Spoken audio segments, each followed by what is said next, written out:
Então nós vimos, atenção, nós vimos acerca do caráter, do padrão e da justiça na primeira comunhão, né? Vimos a questão da obra de Deus em nós, tratando da nossa motivação, da nossa intenção. Deus quer trabalhar na raiz da nossa intenção.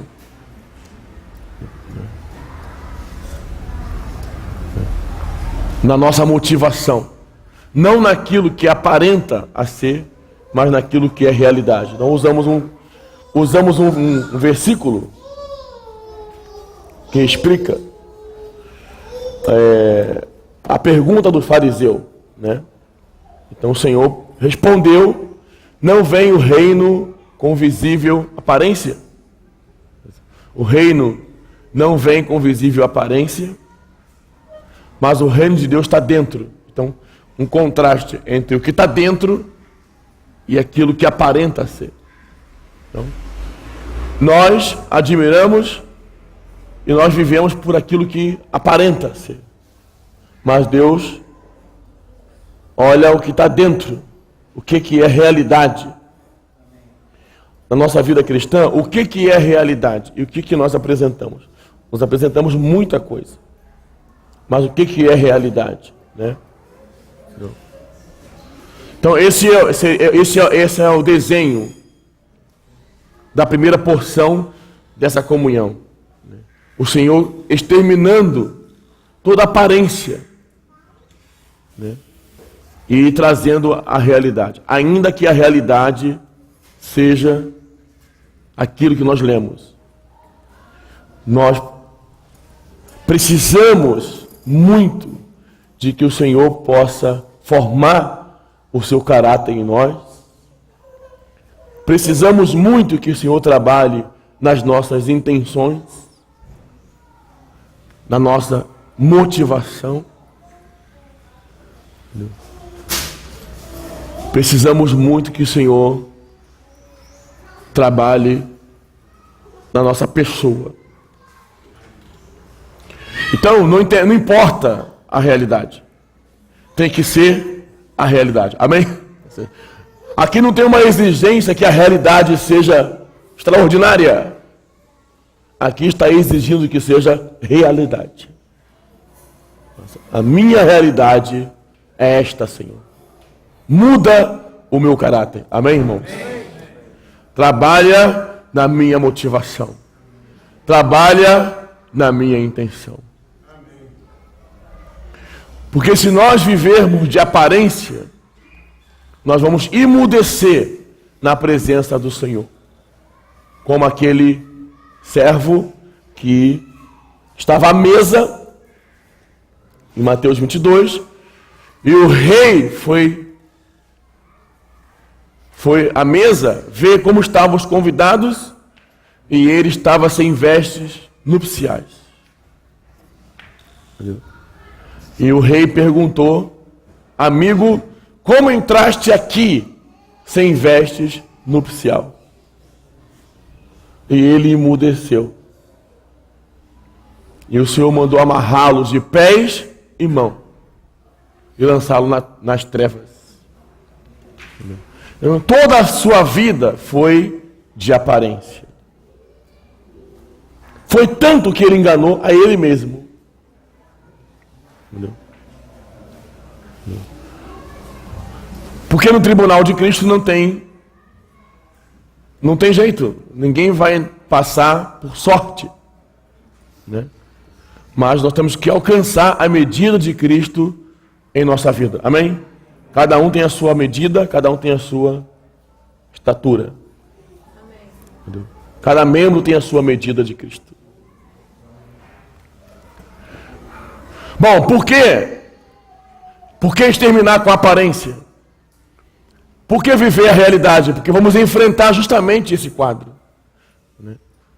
Em Mateus 13. Então, Mateus 13, nós temos 7 parábolas. Elas não estão necessariamente na ordem e literalmente representando as 7 igrejas da Ásia, mas elas contêm elementos de ajuda relacionada à história da igreja. Mateus 13 mostra a essência, que é o reino dos céus. Apocalipse de 1 a 3 mostra a igreja. A igreja é o reino dos céus. Amém? Quando o Senhor falou a Pedro: eu edificarei a minha igreja, dar-te-ei as chaves do quê? Do reino dos céus. Ele deveria falar, dar-te-ei as chaves da igreja, né?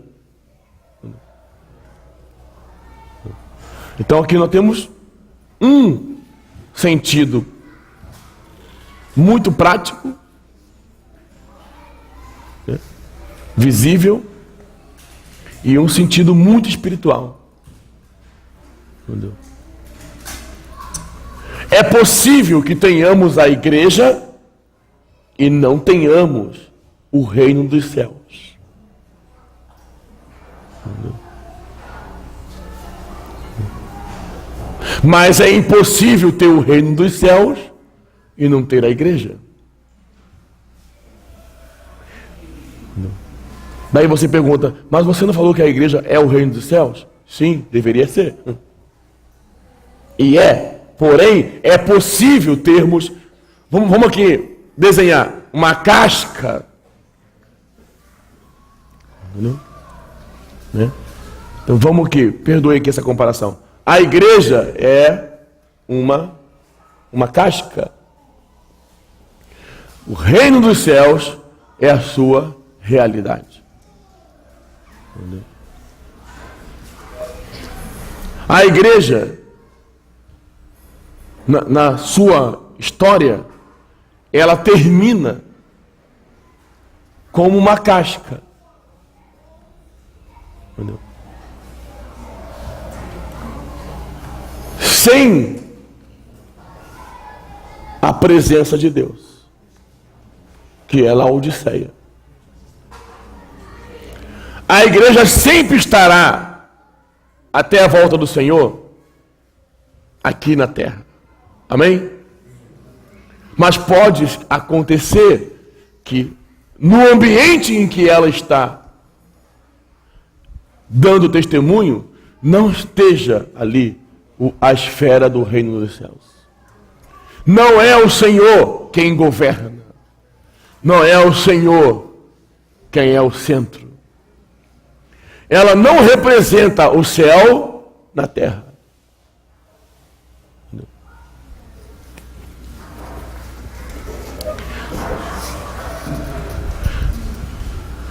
Por isso que o Senhor falou para Pedro: edificarei a minha igreja e as portas do inferno. Amém, irmãos? As portas do inferno, se forem abertas, destrói o ambiente do reino dos céus na igreja. Entendeu? Para que tenhamos o ambiente do reino dos céus na igreja, nós temos que trancar a porta do inferno.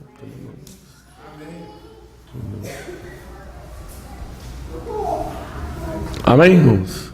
Estão entendendo? Quais são os 3 elementos que constituem o reino de Deus em nós? Quem lembra? Romanos 14. Justiça, paz e alegria. Se abrirmos a porta do inferno, não teremos paz, nem tampouco alegria. Justiça não vou nem falar. Entendeu? Quando fechamos a porta do inferno, temos justiça. Amém, irmãos? Temos paz entre nós. E muita alegria no Espírito Santo.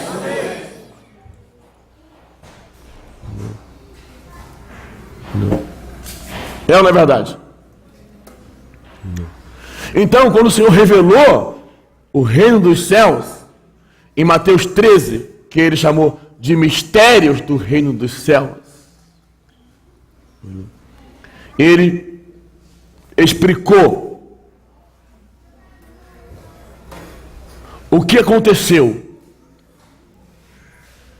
O que aconteceu nesse ambiente.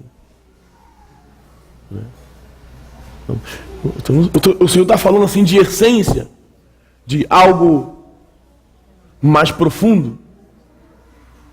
Quando João escreve as 7 igrejas, ele fala de algo muito grotesco, visível, palpável, né? Entendeu? E o Senhor está falando, parece que está falando assim, da alma da igreja, entendeu? João parece que fala assim do corpo, e o Senhor fala da alma. A igreja foi degradada aos olhos de João. E aos olhos do Senhor, o reino dos céus foi misturado. Então, aconteceu algo na esfera intrínseca e manifestou na esfera visível. O reino dos céus foi misturado e a igreja foi degradada. Então ele começa a falar: o reino dos céus é semelhante. O reino dos céus é semelhante. Ou seja, isso aqui que eu estou falando, não eu, o Senhor lá, vai acontecer no reino dos céus. Então, o reino dos céus é semelhante ao semeador que saiu a semear. E semeou a semente em 4 tipos de solos. Uma semente frutificou. 3 sementes desperdiçaram.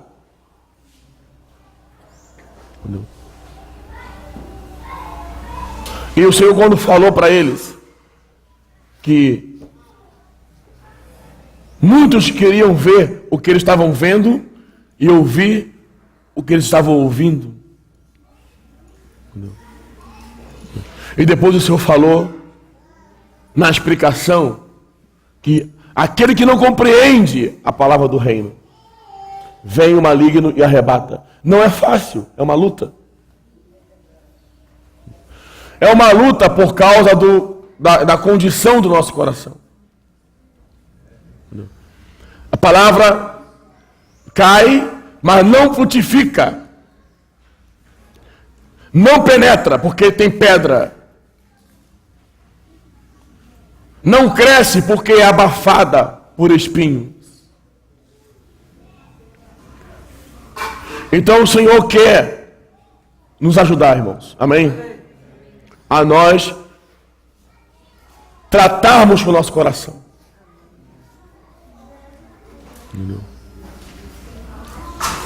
A nós escavarmos o nosso coração.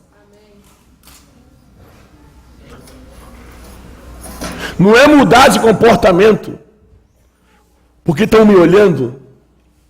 Eu tenho que mudar, está todo mundo me olhando. Eu tenho que tratar o meu coração para essa semente frutificar, para essa vida crescer em mim. Não é uma mudança exterior, não é mais uma aparência, mas é uma realidade. Quem quer que a vida cresça, diga amém. Eu quero que a vida cresça.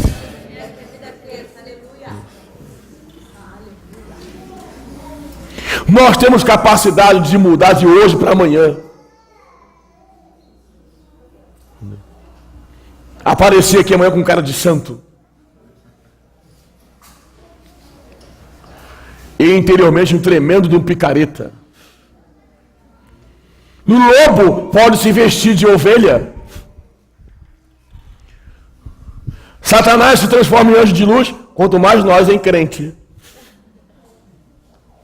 Porque a gente sabe mais ou menos o padrão que a sociedade exige dos crentes. Como que eu faço assim para ninguém, para o pessoal parar de me criticar? Não é verdade? Aí você vai e se transforma naquilo ali. Entendeu? É fácil, irmãos. Entendeu? Naturalmente somos atores.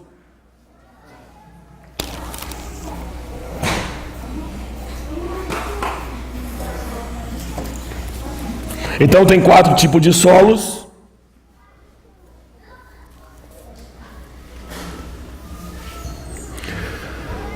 E um solo frutifica. Entendeu?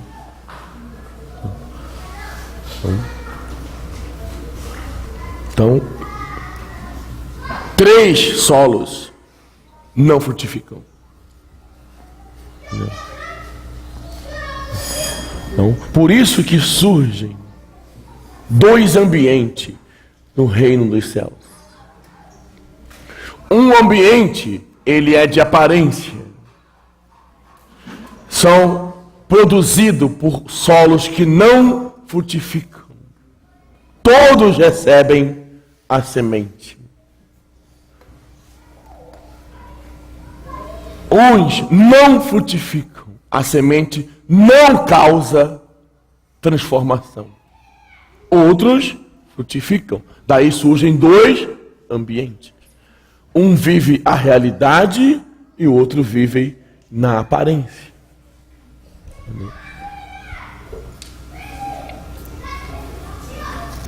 Tá certo?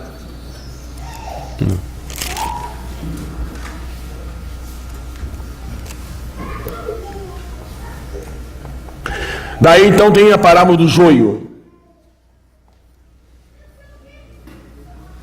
Só que, se nós formos comparar as parábolas com as cartas, o período da semeadura do evangelho, do reino, corresponde ao período dos apóstolos. Não precisa entender tudo, tá? O período dos apóstolos, explicado nas 7 cartas, quando fala a carta à igreja em Éfeso, ela tem o seu aspecto local, de que em Éfeso havia uma assembleia, e ela tem o seu aspecto no contexto histórico, em que Éfeso significa um período. E esse período é o período em que os apóstolos viviam. As igrejas foram geradas por meio dessa semeadura.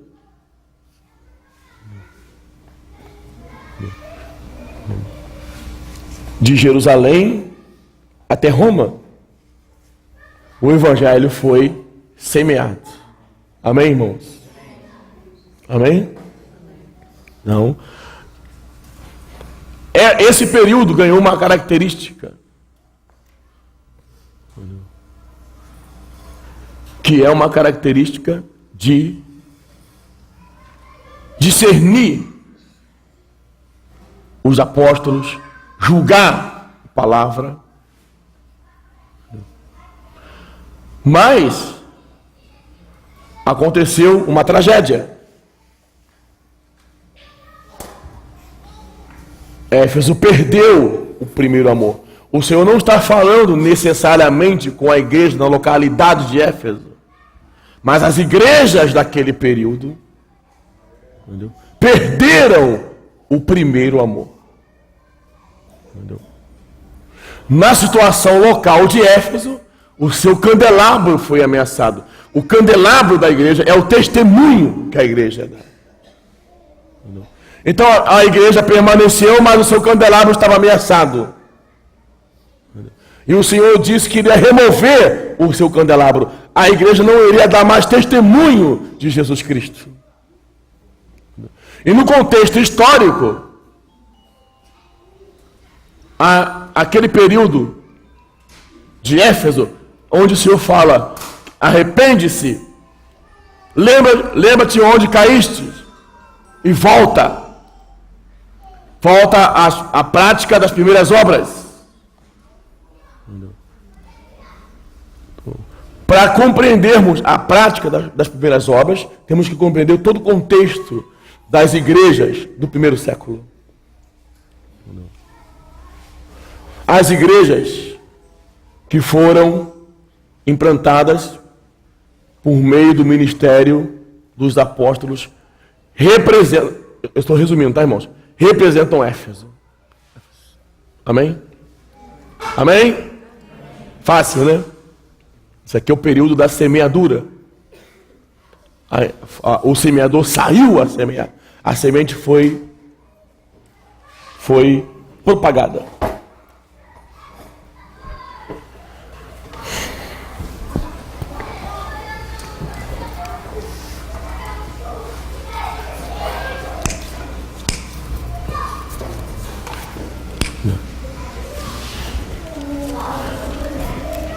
Depois de Éfeso,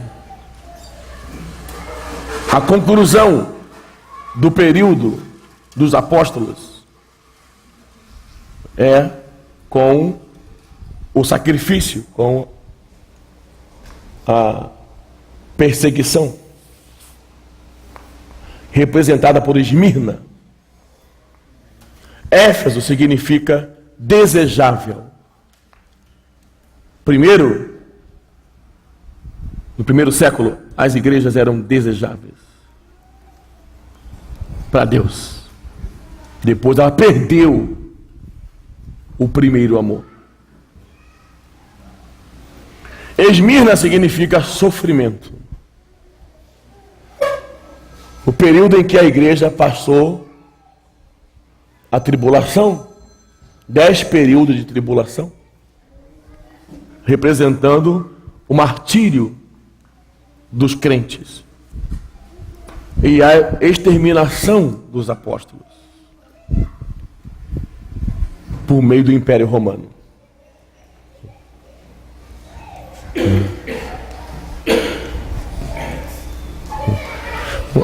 A parábola do joio, que está aqui em segundo, na verdade ela é complicada porque depois dela vem duas parábolas e volta para o joio. Entendeu? Porque a parábola do joio não corresponde a Esmirna, mas corresponde a Pérgamo, aonde a igreja casou com o mundo. Entendeu? Porque o joio causa escândalo e iniquidade no meio da igreja. Entendeu? Então, Pérgamo é casamento. A igreja sofreu tribulação, morreram os apóstolos e, por final, ela casou com o Estado. Ela casou, entendeu, com o mundo. E a perseguição parou. Entendeu? Então, no período de Esmirna, foi o período em que a igreja mais cresceu. Quanto mais matava-se crente, mais crente aparecia. E isso deixava que o Império Romano ficasse bem assustado. Porque a morte dos crentes era um testemunho de que Jesus é o Senhor. Então o Império Romano mudou a sua estratégia. Ao invés de matar os cristãos, uniu-se à igreja. Entendeu? Então, a parábola do grão de mostarda, que fala da fé, o grão de mostarda é menor das hortaliças, porém se tornou uma grande árvore. Entendeu? Se nós falarmos que uma hortaliça não pode virar uma árvore, também não podemos dizer em Daniel que uma pedra pode virar uma montanha. Em Daniel, quando ele apresenta a estátua, a imagem, representando os impérios que vieram antes da vinda do Senhor, ele fala que uma pedra é cortada e jogada nos pés da estátua, nos dedos da estátua, derrubando todos os impérios, babilônico, medo-persa, grego, romano, e essa pedra vai crescendo, e essa pedra se transforma em uma grande montanha. Nunca vi isso. Quem aqui já viu uma pedra crescendo e virar uma montanha? Imagina você, hoje você vê uma pedra, amanhã você passa, a pedra está desse tamanho. Sabe, tudo bem, deve ser alguma coisa tipo mágica, né? Semana que vem você olha a pedra, está desse tamanho. Não é possível, eu já vi isso aqui em algum lugar. Ano que vem você passa, uma montanha. Isso não é espiritual? Então, se a hortaliça não pode virar uma árvore, então uma pedra não pode virar uma montanha.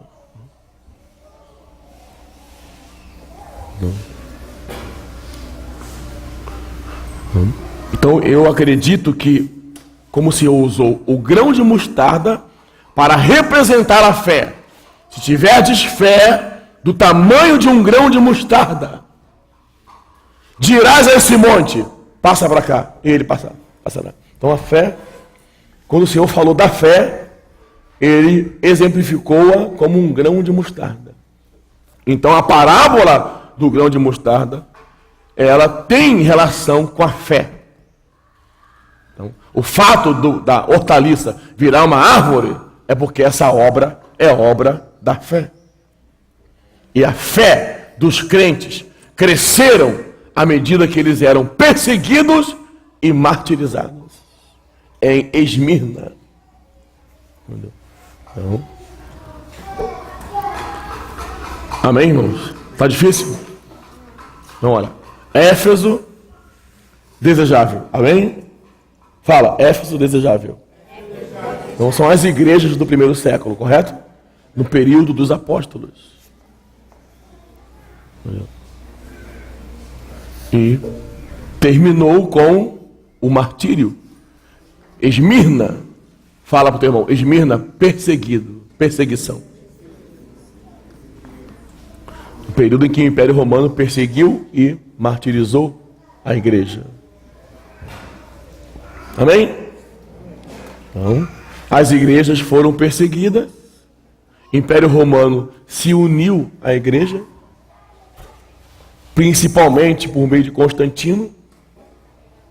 Aí nasceu Pérgamo, que significa casamento, união. A igreja se uniu ao Estado. Mas era uma estratégia de Satanás. Não pode com eles, une-se a eles. Agora, a igreja misturou-se com o mundo, casou-se com o mundo. O problema da perseguição vinha de fora, o problema da mistura vem de dentro. Entendeu? Então, a parábola do joio representa esse quadro. Os filhos de Deus e os filhos do maligno se misturaram. E não pode separar. Tem que crescer juntos. Até a consumação.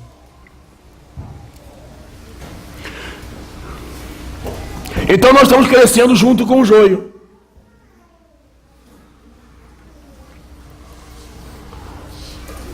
Eu espero que sejamos o trigo, amém?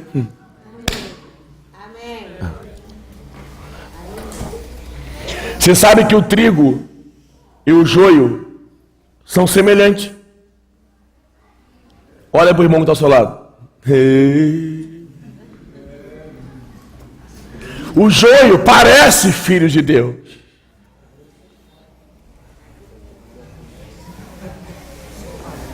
Mas não é.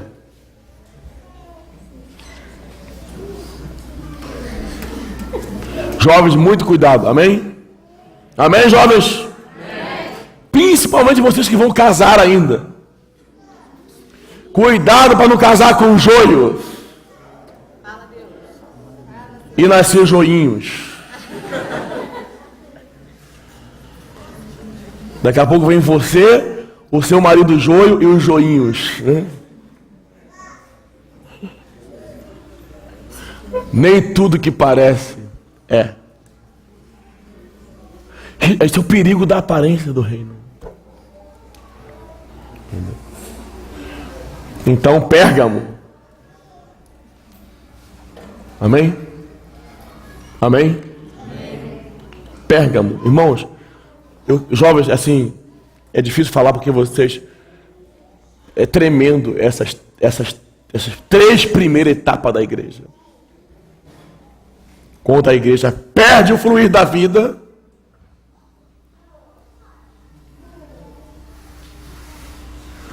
quando a igreja passa pela perseguição e quando a igreja casa-se com o mundo. Essa mistura da igreja em Pérgamo resultou no fim do testemunho. Quando nós nos unimos ao mundo, nós exterminamos com o testemunho e damos autonomia para que Satanás exerça a sua autoridade na igreja. Então, Apocalipse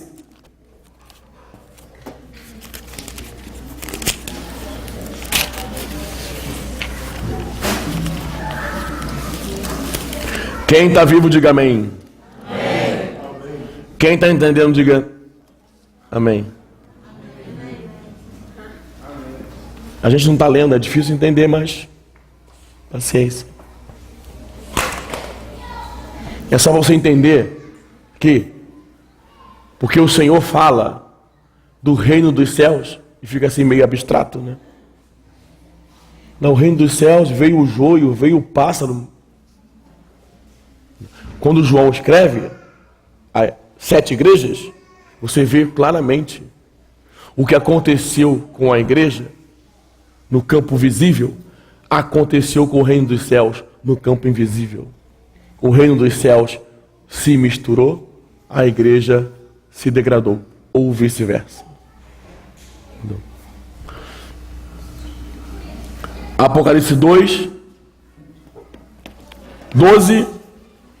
Ao anjo da igreja em Pérgamo escreve. Pérgamo significa o quê? Casamento.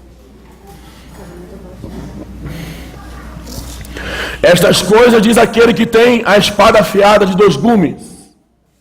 Amém? Aleluia, amém, irmãos?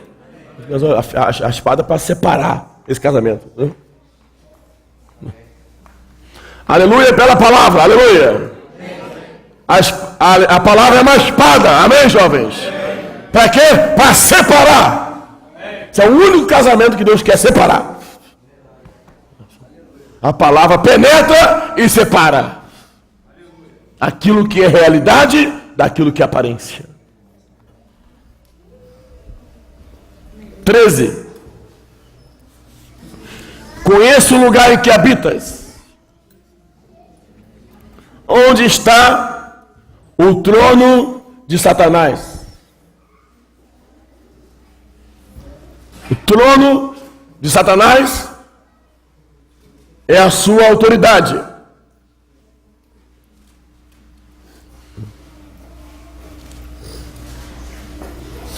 A igreja se misturou,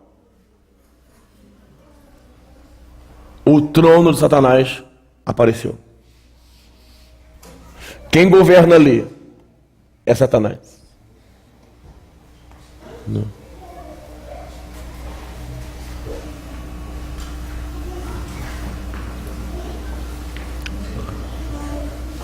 Conservas o meu nome, não negaste a minha fé, ainda nos dias de Antipas. Antipas, vocês sabem, significa contra tudo. Contra tudo que Pérgamo quer introduzir.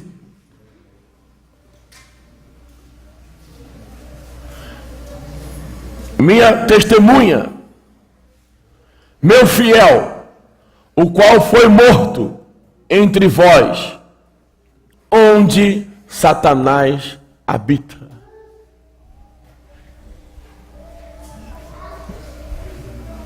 Então algumas pessoas falam assim, não, aqui na minha versão, o trono de Satanás não está na igreja.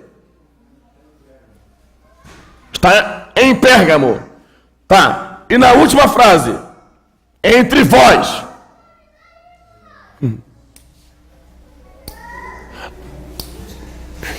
Chato eu, né? Entre vós, onde Satanás habita. Habita onde? Entre vós. Entendeu? É porque é tão pesado que a gente... Não, nós temos que resolver isso aqui. Não pode ser na igreja. A igreja não pode ter o trono de Satanás. Isso aqui deve ser Roma. O trono deve ser o Vaticano. Entre vós, onde Satanás habita. Satanás habita entre vós.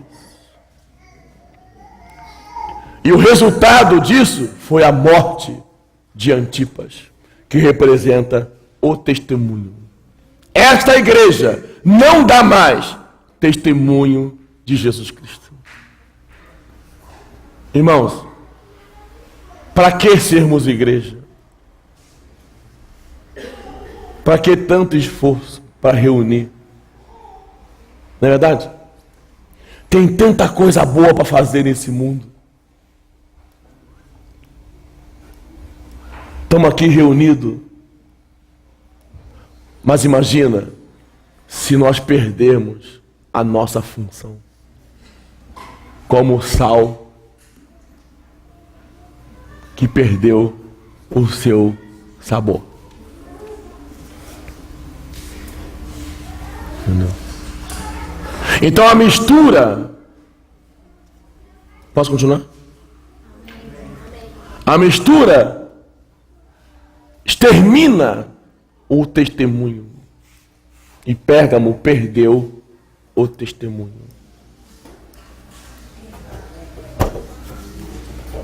Daí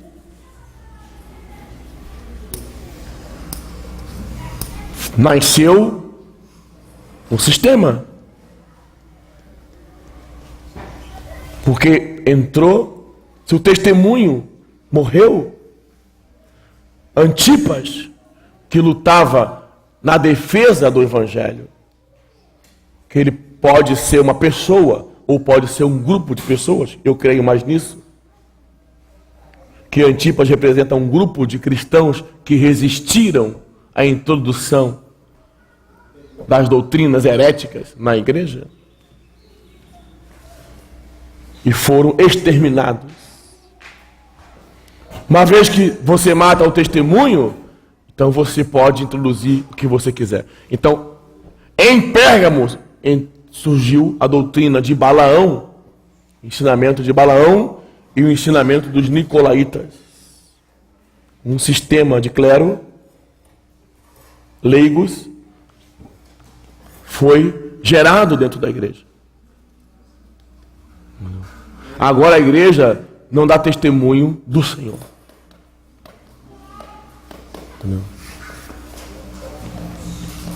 Ela agora é uma aparência.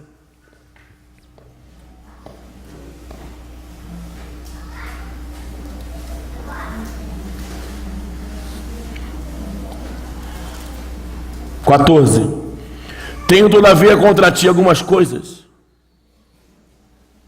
pois que tens aí os que sustentam a doutrina de Balaão. 15. Outros sim também tu tens os que da mesma forma sustentam a doutrina dos nicolaítas. Então, aqui o Senhor não está falando com Balaão e nem está falando com os nicolaítas. Está falando com quem sustenta. Se você sustenta, você é cúmplice. O Balaão, ele é profeta por interesse. Ele profetiza segundo o que condiz. Ele é pago para profetizar. E ele profetiza segundo lhe condiz. O sistema trabalha assim. Financia os profetas. E os profetas profetizam o que condiz aquele sistema. Também a obra dos nicolaítas, um grupo de pessoas dominando sobre a igreja. Isso é filhote do casamento da igreja com o Estado. E quando tem Balaão conduzindo o ensinamento, quando tem nicolaísmo, quando tem hierarquia, ministerialismo, é porque tem um trono. E nesse trono não está o Senhor Jesus. Essa igreja não está encabeçada pelo Senhor Jesus. Quem encabeça essa igreja é o homem. E quando o homem encabeça a igreja, o trono é de Satanás. Isso, jovens, que estamos aprendendo para ajudar os irmãos que estão debaixo do ministerialismo, da obra dos nicolaítas. Nós estamos propagando o evangelho para tirar do seio das igrejas o trono de Satanás e introduzir o trono do Senhor Jesus. Amém. Trazer as igrejas de volta para a autoridade da cabeça. Amém. Aleluia. Isso não é coisa pequena. Você pode se achar pequeno, mas isso aqui não é coisa pequena.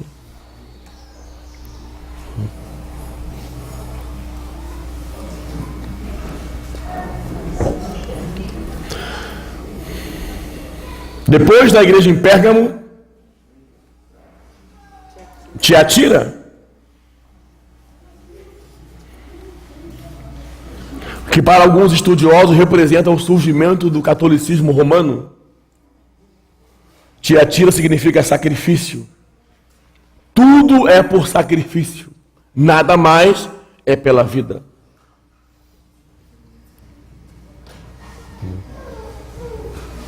E Tiatira tem algo bastante peculiar. Versículo 20. Tem uma mulher aqui. Jezabel.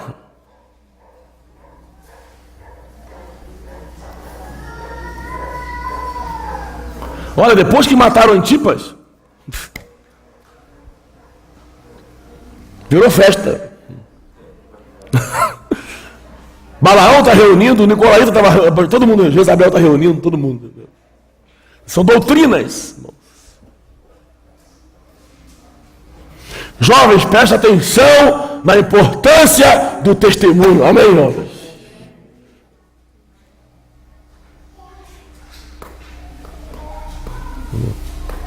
Se o testemunho morrer, Satanás toma conta da igreja. Lúcifer almejou o trono. Só que foi espancado lá em cima. Entendeu? Só que o reino dos céus veio para a terra. Os céus estão na terra agora. A igreja é o reino dos céus na terra. Amém? Por um lado é bom, por outro lado ficou mais fácil para Satanás. Se Satanás quisesse usurpar o trono, tem que subir, enfrentar Miguel, né? Estou desenhando aqui para... Aí Satanás pensa, o Miguel vai me bater de novo. O cara é do BOP. Hã? Entendeu? Para mim chegar lá no trono, eu tenho que passar por Miguel e os seus anjos. Mas para que eu vou lá? Se o céu está aqui. Eu vou estabelecer o meu trono na igreja, que é a casa de Deus. E ele fez isso em Pérgamo. Então, o que significa Satanás usurpar o trono? Não significa mais ele ir ao céu, destronar o Altíssimo, enfrentar o exército celestial de Deus. Significa ele tomar a autoridade na igreja. Amém, irmãos? Estão entendendo? Quem está entendendo, diga amém. Amém? Por isso, irmãos, é tão profundo a revelação do reino dos céus. Satanás quer usurpar o trono, tomando autoridade na igreja.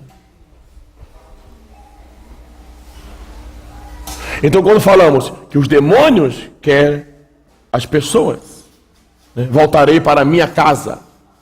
Amém? Não é isso? Principados e potestades querem governo. E Satanás quer o trono. Nós estamos falando do trono da igreja, aonde Cristo deve ser a cabeça. Cristo deve ter a autoridade. Então Jezabel profetiza, ensina, seduz, e sua principal característica é ela mata os profetas.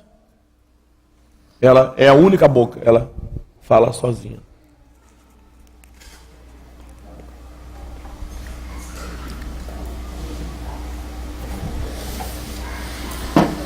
Depois de Tiatira, tem Sardes, que significa restauração.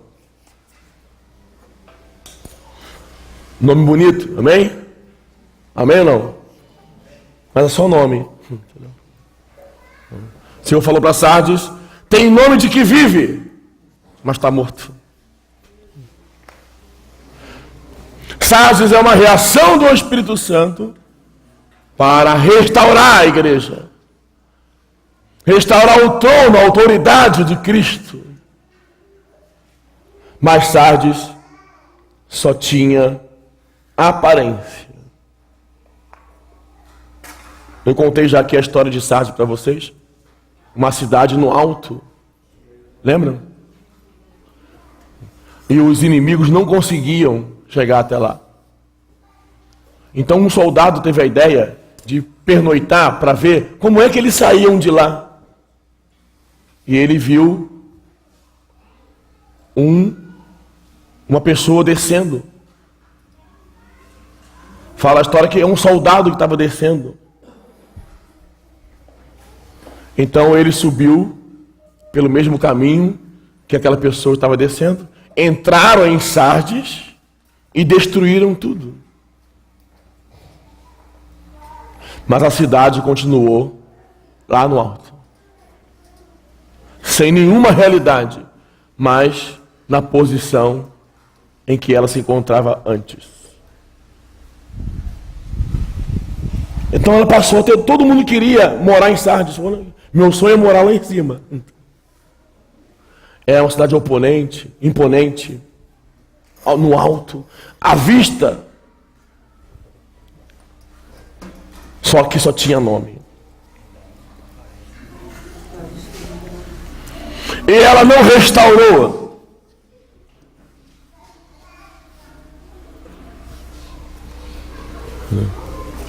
Porque não tinha realidade.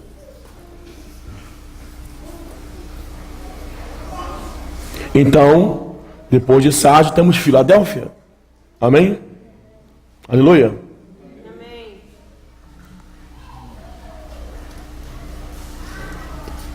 Então, a igreja em Tiatira, e essa mulher Jezabel, ela está representada pela parábola do fermento. Quando uma mulher pôs fermento na farinha até que tudo fosse levedado. Entendeu? E Sardes está representada pela parábola do tesouro escondido, porque ela recebeu a revelação, mas não restaurou, ela ocultou e investiu no mundo.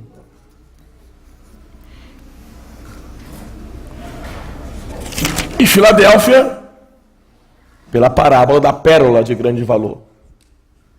Quem acha uma pérola. Filadélfia significa amor fraternal. E a sua principal característica é guardar o nome do Senhor e a palavra do Senhor. Amém, jovens? Amém? Estão cansados? Está difícil?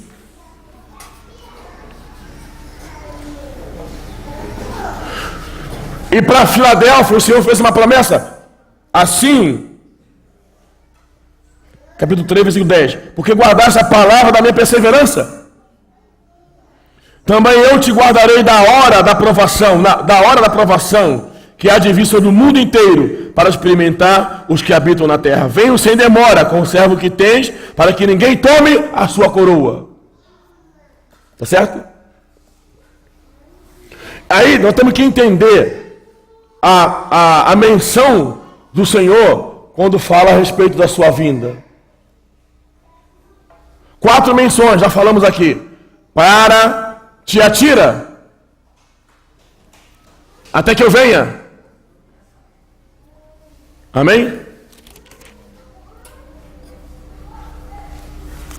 Conservai o que tens até que eu venha.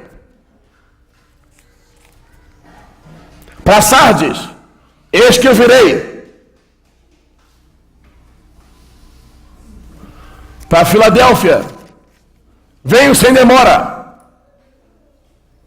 Para a Laodiceia, estou à porta.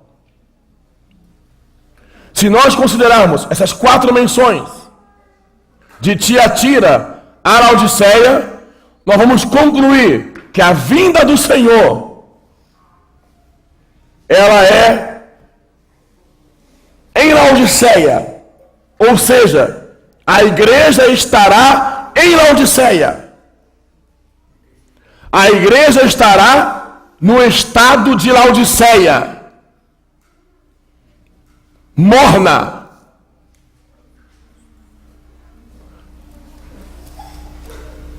causando náuseas no Senhor, com as portas fechadas, sem Cristo. O último estado da igreja, Laodiceia, significa orgulho.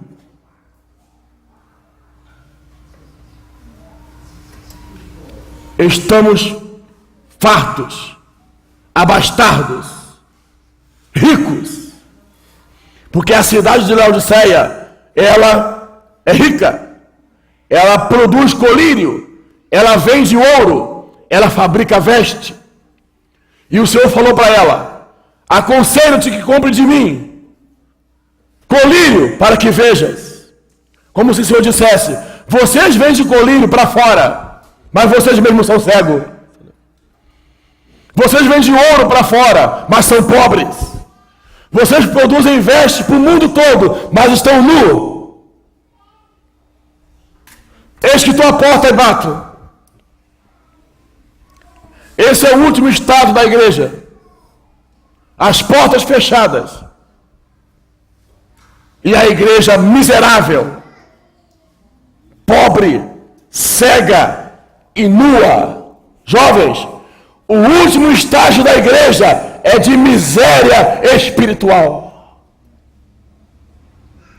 Não se iluda, não se engane com essas mensagens mostrando uma igreja espetacular. Eu não sei aonde, só se foi em Marte. Entendeu? O que a palavra apresenta é uma igreja degradada, cega, sem visão, nua, sem veste nupcial, sem vencedores, pobre, miserável.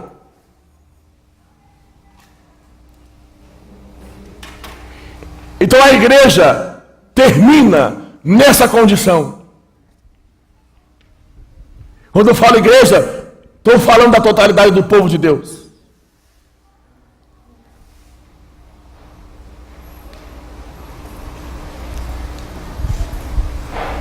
Se a igreja termina nessa condição, para que estamos aqui? Se esse barco é furado, o que estão fazendo nele? É que na igreja está sendo gerado os vencedores.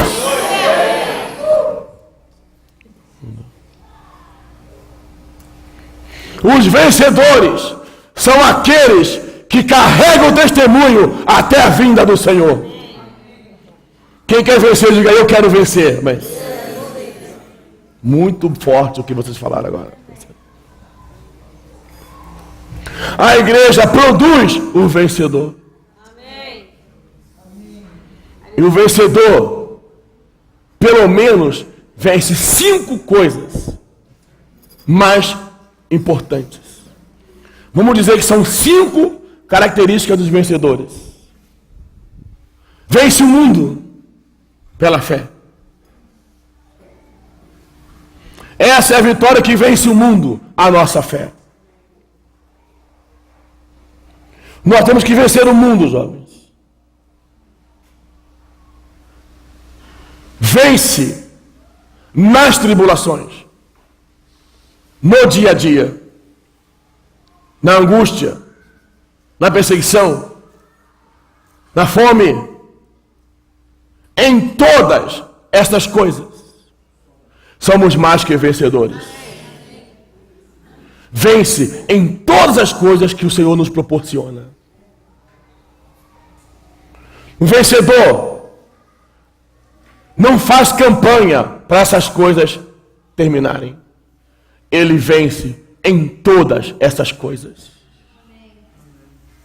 Tudo que advém sobre você, você precisa vencer.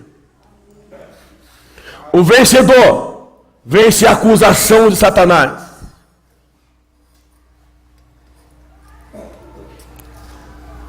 Ele não vence o pecado foi vencido na cruz. Ele vence a acusação de Satanás. Eles, pois, o venceram. Venceram quem? O sedutor, o acusador de nossos irmãos.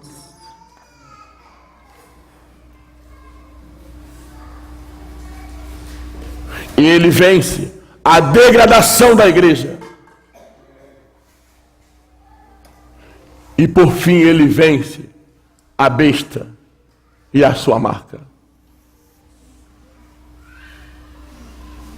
E nós estamos aqui para sermos vencedores. Aleluia. Amém, irmãos? Amém. Amém. Aleluia. Quem quer ser vencedor, diga amém. Amém. A igreja é como a lua. Tem fases. E os vencedores são como estrelas. Brilham sempre. A lua fica cheia. Fica minguante, crescente, decrescente. Estrela é estrela. Quanto mais trevas, mais ela brilha. Nós somos estrelas. Aleluia. Brilhamos independente da situação da lua. Somos como estrelas resplandecente em meio às trevas. Aleluia.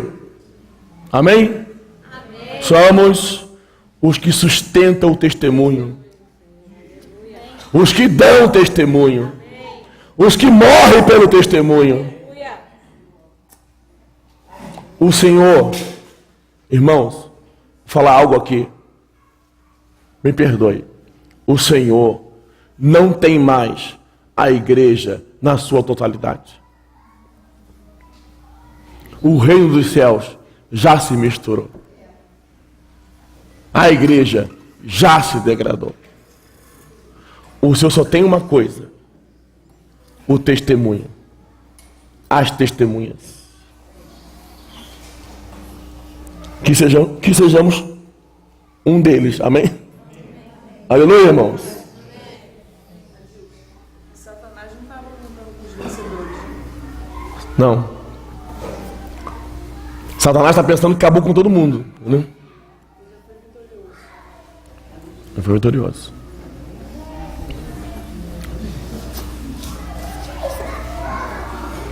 A última parábola fala sobre...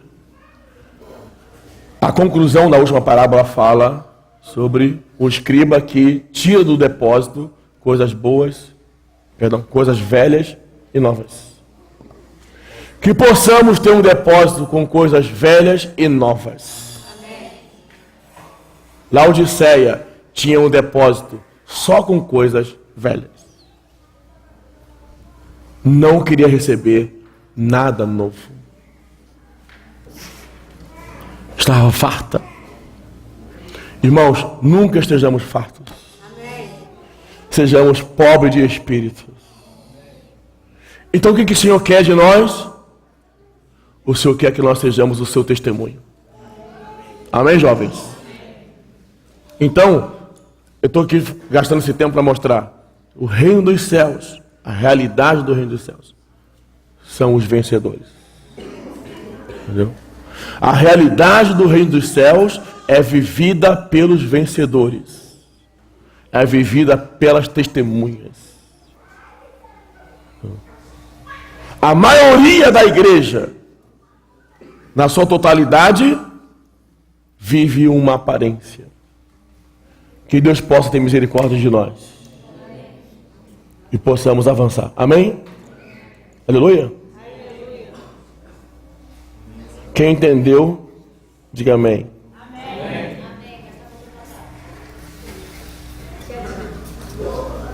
Já falei. Voltar de novo para Tiatira. Tiatira significa sacrifício. E a sua principal peculiaridade é ter um ensinamento de Jezabel, que tem como característica principal matar os profetas.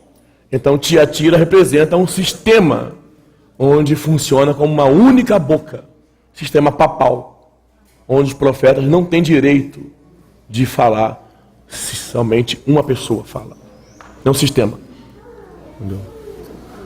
Não dá para detalhar porque nós não estamos estudando Apocalipse ainda, né? Estou falando de Mateus. Então, mostrando aqui, irmãos, a realidade, amém? E a aparência. A realidade do reino dos céus é vivida pelos vencedores. Amém. Aleluia? É o que dá para fazer. Que possamos ficar de pé para orar, né?